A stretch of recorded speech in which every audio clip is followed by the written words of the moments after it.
Wawancara ini? Ya, sedikit Pak. Alhamdulillah senang sekali tiba-tiba nggak sengaja ketemu Prof.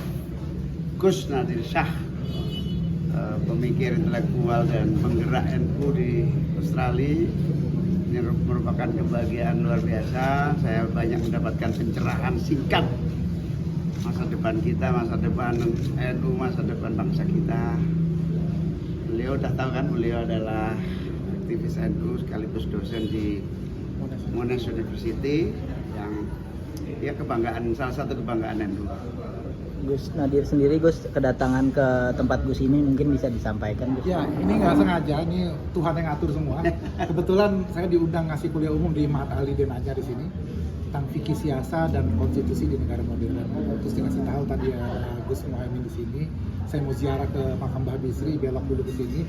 Terima kasih. Kangen-kangenan, kawan lama, dan biasa ini komunikasi lewat WA. Sekarang ketemu, dan saya bilang saya agak takut ketemu karena takut diselepet. Tapi ternyata tadi juga bisa tukar pikiran gitu. Saya kira kita memang anak bangsa dari semua kalangan. Apapun pilihan kita di Pilpres, memang harus membiasakan untuk bertemu, berdialog, tukar gagasan. Karena Indonesia ini begitu luas dan begitu banyak problem kita, sehebat apapun kita nggak akan bisa menyelesaikannya sendirian kan.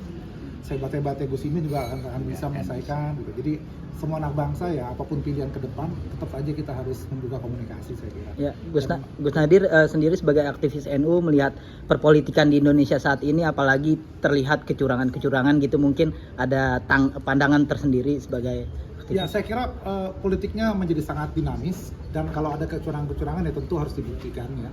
Kecurangan apa? TSM ya, terstruktur, masif, sistematis, masif ya.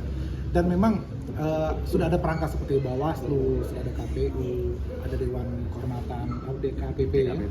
Ya saya kira difungsikan dengan baik lah institusi-institusi. Jangan sampai terjadi pengadilan jalanan.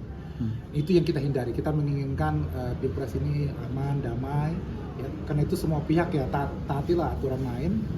Dan kalau sudah ada yang mulai curang, saya kira ini akan men-trigger pasangan lain juga untuk melakukan hal yang sama, dan ini kan berbahaya buat demokrasi kita.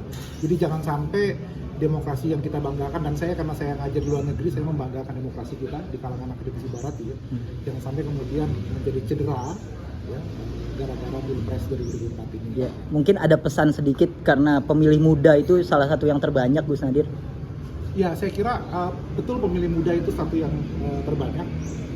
Tapi persoalannya adalah isu-isu yang sekarang diangkat oleh capres-capres kita kan juga nggak cuma untuk orang muda. Ya. Misalnya ketika Gus Imin mengangkat soal petani, misalnya, itu kan mau petaninya muda atau tua, problem strukturalnya sama. Ya. Jadi karena itu saya kira generasi muda juga tidak bisa hanya merasa bahwa karena kami sekarang terbanyak dan kami akan pemilih pemula gitu. Karena itu kami mengambil peran. Saya kira bangsa ini kan nggak cuma diisi oleh anak muda. Nah, karena itu anak-anak muda juga tidak boleh arogan, tidak boleh reaktif, harus kreatif dan tidak boleh konsumtif. Dan jangan merasa bahwa Indonesia ini hanya orang muda. Orang-orang tua juga perlu tetap dirangkul, perlu tetap disapa. Indonesia ke depan memang Indonesia untuk anak-anak muda, tapi Indonesia sekarang masih juga elemen-elemen bangsa lain tetap harus terlibat. Ya, sedikit Gus Nadir sebagai aktivis dan akademisi melihat pasangan calon yang substansi yang dibawa sedikit tapi lebih banyak gimmick tuh seperti apa, Gus? Ya, saya kira gimmick dalam politik itu satu hal yang tidak bisa dihindari ya. Semua pasangan capres akan melakukan gimmick-gimmick itu.